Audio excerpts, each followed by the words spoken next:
اس کائنات میں سب سے پہلا رشتہ جو میرے اللہ نے وجود دیا جس رشتے کو، وہ خاوند اور بیوی کا رشتہ تھا۔ آدم علیہ السلام اور اماں حوا علیہ السلام، یہ دو خاوند اور بیوی کے رشتے کو اللہ نے اس کائنات کی ابتدا بنایا ہے۔ اس سے پہلے اور کوئی رشتہ نہیں تھا۔ باپ کا رشتہ بعد میں وجود میں آیا، بھائی کا رشتہ بعد میں وجود میں آیا، اولاد کے رشتے بھی بعد میں وجود میں آئے۔ سب سے بنیادی رشتہ اس دنیا میں میرے اللہ نے خاوند اور بیوی، مرد اور عورت کا رشتہ بنایا ہے۔ ایک رشتے میں میرے اللہ نے باندھا ہے، کیونکہ اس سے ایک نسل وجود میں آنی ہے، ایک نسل نے پروان چڑھنا ہے، دنیا کی آبادی نے آگے بڑھنا ہے۔ تو یہ ایسا ٹاپک ہے کہ یہ دونوں اکائیاں ہیں، اس میں نہ مرد اکیلے کے ذمے ہے گھر کی زندگی کو پرسکون رکھنا، اور نہ ہی بیوی زوجہ کے ذمے ہے گھر کی زندگی کو پرسکون رکھنا اور خوبصورت انداز سے چلانا۔ دونوں اکائیوں کا ایک ساتھ چلنے سے زندگی کا پہیہ آگے چلتا ہے۔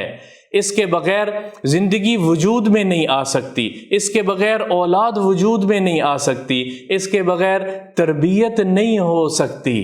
سب سے پہلی ذمہ داری خاوند کی، سب سے پہلی ذمہ داری شفقت اور محبت سے اپنی بیوی کے ساتھ زندگی گزارنا ہے۔ سختی کے ساتھ عورت نہیں چلے گی، شفقت اور محبت کے ساتھ۔ اللہ اکبر۔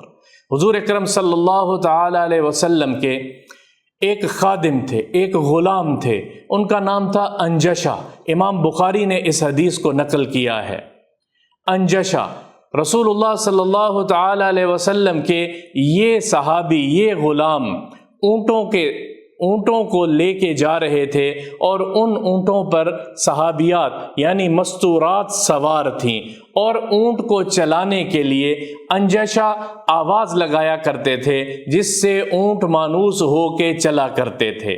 وہ آواز ذرا لہجے کے ساتھ لگاتے تھے تو وہ اونٹ چرانے والوں کو یہ پتہ ہوتا ہے، اونٹ کے کوچوانوں کو پتہ ہے کہ وہ اونٹ کو کیسے چلائیں گے۔ تو انجشہ ذرا زیادہ اونچی آواز تیز لگا رہے تھے، جس کی وجہ سے اونٹوں کی رفتار ذرا تیز ہو رہی تھی، اور اوپر صحابیات مستورات جو سوار تھیں ان کو کچھ تکلیف محسوس ہو رہی تھی، اونٹ تیز چل رہے تھے۔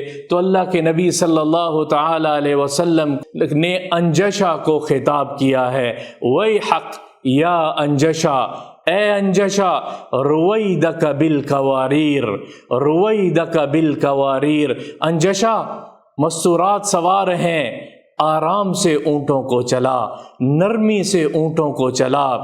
اور اسی کے الفاظ ایک اور روایت میں یہ ہے، رفقاً بالقواریر یا انجشہ، انجشہ محبت سے اونٹوں کو چلا، عورتوں کے ساتھ سختی نہیں کیا کرتے، عورتوں مستورات کے ساتھ سختی سے برتاؤ نہیں کرتے۔ اللہ اکبر۔ اونٹ پر سوار ہوئی مستورات کو انسٹرکشنز اللہ کے نبی دے رہے ہیں، ہدایات اللہ کے نبی انجشہ اپنے خادم کو دے رہے ہیں کہ عورتوں کے ساتھ سختی نہیں کر رہے، وہ اونٹ کو ذرا تیزی سے چلا رہے ہیں۔ اور اس حدیث کو اب سمجھیے، الفاظ کیا استعمال کیے ہیں، رویدک رفقاً بالقواریر۔ یہاں رفقاً بن نساء نہیں کہا جو میں ترجمہ کر رہا ہوں کہ عورتوں کے ساتھ نرمی سے برتاؤ کرو، بلکہ اللہ کے نبی نے جو تعبیر بیان کی ہے وہ کیا، قواریر کس کو کہتے ہیں؟ شیشے کے برتنوں کو قواریر کہتے ہیں۔ شیشے کے برتنوں سے تعبیر کیا ہے کہ ذرا سی سختی سے وہ ٹوٹ جائیں گے، ذرا سی سختی سے وہ ٹوٹ کے بکھر جائیں گی۔ نرمی سے پیش آؤ،